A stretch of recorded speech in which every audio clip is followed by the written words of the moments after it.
కార్తీక పౌర్ణమి రోజు ఇలాగ ఉదయాన్నే లేచి గంగా స్నానం ఆచరించి శివుడిని దర్శనం చేసుకొని మొత్తం పూజలన్నీ చేసుకోవాలి. ఆ తర్వాత సాయంత్రం సంధ్యా వేళ కల్లా మనం దీపం అనేది పెట్టివ్వాలి. ఈ 6 గంటల లోపు దీపం పెట్టడం చాలా మంచిదండి. ఈ తెల్లవారుజామున శుభోదయం దీపం ఎలాగంటారో ఇలాగ సంధ్యారాధన దీపం కూడా మనకి చాలా ఇంపార్టెంట్. సో, నేనైతే ఈవినింగ్ 6 కల్లా దీపం పెట్టేశాను. మనం ఇంట్లో ఏ ఏ ప్రసాదాలైతే వండామో అవన్నీ దేవికి నైవేద్యంగా పెట్టాను.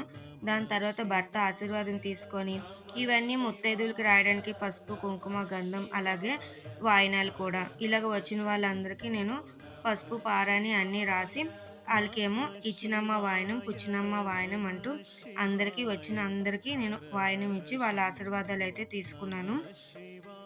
ఇదైతే నా చిట్టి తల్లి. లాస్ట్ చిన్న లక్ష్మీదేవి అన్నమాట. So, okay friends. బాయ్.